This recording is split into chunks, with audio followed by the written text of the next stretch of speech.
तो आप सभी को राधे राधे, जय श्री कृष्णा। माधव की तरफ से भी राधे राधे, कान्हा की तरफ से भी राधे राधे। तो अभी कुछ ही दिनों पहले ये दोनों बच्चे गए थे हमारे साथ हरिद्वार। वहाँ पर इन्होंने किया है गंगा स्नान कार्तिक मास में। और जो हमारे छोटे वाले कान्हा हैं, इन्होंने तो अभी कुछ दिनों पहले हम वृंदावन लेकर गए थे, वहाँ इन्होंने यमुना जी का भी स्नान किया कार्तिक मास में। और जो माधव हैं, ये तो हमारे घर आए ही कार्तिक मास में थे, कुछ ही दिनों पहले आए हैं ये हमारे घर। तो अभी हम इनको ले गए थे हरिद्वार, जहाँ इन्होंने किया है गंगा स्नान कार्तिक मास में। और बहुत खुश हुए थे ये। वहाँ से हम इन बच्चों के लिए लाए हैं ये छोटा सा, देखिए, लंच बॉक्स। क्योंकि हमें लगा कि हम जब ट्रैवल करते हैं तो ये हमें बहुत अच्छा लगा ये छोटा सा। तो जब भी आप कभी भी जाएं किसी भी तीर्थ स्थान पे, तो वहाँ से अपने लड्डू गोपाल जी के लिए ज़रूर कुछ ना कुछ ज़रूर लेकर आइए। तो ये तो रही बात हरिद्वार की। अब मैं बताती हूँ आप सभी को, जब भी आप वृंदावन जाएं, कोई 1 महीने बाद जाता है, 2 महीने बाद जाता है, 6 महीने बाद जाता है, तो ये तो प्रभु की कृपा है कि आपको कब वो आपको इनविटेशन देंगे, कि आपको कब बुलाएंगे। मगर आप ये एक भावना अपने मन में ज़रूर रखिए कि वृंदावन कोई घूमने की जगह नहीं है। यह हमारे प्रभु का घर है। और यहाँ जाते ही आपके रोम रोम में जो शांति मिलती है, वो शायद आपको कहीं पे भी नहीं मिल सकती है। तो जो वृंदावन धाम है, उसको कोई घूमने की जगह नहीं है, वो स्वर्ग है। और यहाँ रहते हैं हमारे प्रभु, हमारे बिहारी जी, हमारी राधा रानी। तो ये कोई घूमने का स्थान नहीं है, ये तो एक भावना है, जहाँ जहाँ जाते ही हम बस बह जाते हैं। तो चलिए बात आगे करते हैं वृंदावन जाने की। जब भी आप वृंदावन जाते हैं, कोई भी जाता है, तो कुछ चीज़ें हैं जो आप वहाँ से लेकर आइएगा। तो आपको खुद भी बहुत खुशी होगी और हमारे प्रभु को भी बहुत खुशी होगी। तो जब भी आप वृंदावन जाते हैं, तो वहाँ से आप पेड़े ज़रूर लीजिए। पेड़े भगवान जी को बहुत प्रिय है, हमारे कान्हा को भी बहुत प्रिय है, हमारे माधव को भी, और सभी को ही बहुत प्रिय है। तो जब भी आप जाएं वृंदावन, वहाँ से आप पेड़े का प्रसाद बिहारी जी को भोग लगाकर ज़रूर घर पे लेकर आइए। और दूसरा, जब भी आप वृंदावन जाते हैं, वहाँ से आप लस्सी ज़रूर पीजिए, क्योंकि प्रभु को लस्सी, छाछ, दूध, माखन, ये बहुत ही प्रिय था, बहुत ही ज़्यादा। तो जब आप इसका सेवन करेंगे, तो प्रभु कहते हैं ना कि जो भक्त भक्त ने उस जिसका सेवन किया, उसको भगवान ने भी सेवन किया। तो आप अगर, क्योंकि हृदय में तो रहते हैं हमारे प्रभु, तो जब आप इसका सेवन करेंगे तो भगवान भी खुश होंगे। तो वहाँ जाकर आप लस्सी ज़रूर पीजिएगा। और जो शुगर पेशेंट हैं, वो वहाँ पे फीकी लस्सी भी मिलती है, आप वो पीजिएगा। और जब भी आप वृंदावन जाते हैं, वहाँ से आप चंदन ज़रूर लीजिए।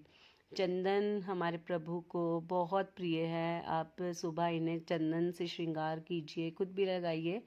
तो जब ये मस्तक पे आता है चंदन, तो ठंडा सा लगता है और खुद ही हृदय, मस्तक खुश हो जाता है, शांति मिलती है। तो आप वहाँ से चंदन ज़रूर लेकर आइएगा।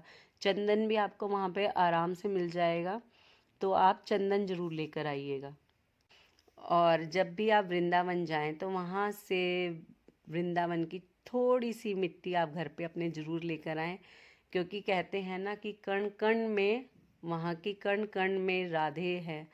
तो वहाँ की मिट्टी में भी राधे रानी ही हैं। तो आप वहाँ से उनकी मिट्टी अपने घर में ला कर रखिए, तो आप खुद ही देखेंगे कि पॉजिटिव एनर्जी आपके घर आई है। और जो नेगेटिविटी जितनी भी होगी, वो धीरे धीरे अपने आप आपके घर से चली जाएगी। आप ये खुद नोटिस करेंगे। तो वहाँ की जो मिट्टी होती है, वो भी भाग्यशाली होती है।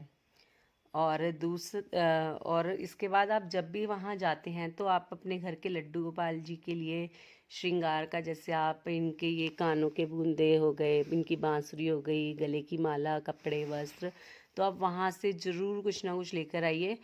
और दूसरों को भी, जिनके घर लड्डू गोपाल हैं, उनको भी आप बांसुरी, माला, आप उनके लिए भी लेकर आइए। तो इससे भी लड्डू गोपाल जी बहुत खुश होते हैं। और अपने घर में जो आपके बच्चे हैं आप उनके लिए भी ज़रूर कोई ना कोई वहाँ से खिलौने वगैरह उनको ला कर दीजिए, क्योंकि बच्चे खुश तो हमारे गोपाल जी अपने आप खुश हो जाते हैं। और वहाँ से ये जो देखिए तुलसी की माला है, ये आप लेकर आइए वहाँ से तुलसी की माला। वहाँ ये जैसे माधव ने पहनी हुई है, तुलसी की माला पहनते ही आपकी आत्मा खुश हो जाएगी, शांति सी मिलती है इसको धारण करने से। तो वहाँ से आप तुलसी की माला लेकर आइए। और घर में जो आपके बच्चे हैं आप उनके लिए वहाँ से टी शर्ट्स मिलती हैं जिसमें राधे राधे लिखा होता है, बड़ों के मिलते हैं, गोपी ड्रेस होती है, तो आप वहाँ से वो लेकर आइए। तो आप खुद ही देखेंगे, तो आपको ऐसा लगेगा कि धीरे धीरे साक्षात भगवान आपके घर में आ रहे हैं। तो आप ये कुछ चीज़ें आप वहाँ से लीजिए, तो आप खुद देखेंगे कि भगवान श्री कृष्ण की कृपा आपके ऊपर आ रही है। तो अब तो मुझे कुछ शब्द भी नहीं मिल रहे, ऐसा लग रहा है कि मैं साक्षात वृंदावन ही जाती जा रही हूँ। तो ये कुछ चीज़ें हैं। और हाँ, फूलों की माला, जो वृंदावन के फूल की माला होती है वो भी आप अपने घर ले जाइए। पहले आप जैसे उससे खरीदिए, 20 30 40 रुपए की आराम से आपको मिल जाएगी। वहाँ बिहारी जी के आप चढ़ाइए और पंडित जी से कहिए कि हमें वो माला, हमें फूलों की माला दे दीजिए। अगर फूलों की माला ना हो तो फूल मिल जाए तो ये इससे भी आपको बिहारी जी की कृपा रहेगी। मगर किसी कारणवश अगर आपको माला या फूल नहीं मिल पाते हैं बिहारी जी के चढ़ाए हुए, तो आप बाहर से फूलों की माला लीजिए और उसको वृंदावन की भूमि पे लगाएंगे तो खुद ब खुद वो पवित्र हो जाएंगे फूल, और वो आप अपने घर पे लेकर आइए। तो आप खुद ही देखेंगे कि आपको कितना अच्छा महसूस होता है, कितना पॉजिटिव आप फील करेंगे। और बस इसी के साथ मैं अब चलती हूँ। तो राधे राधे।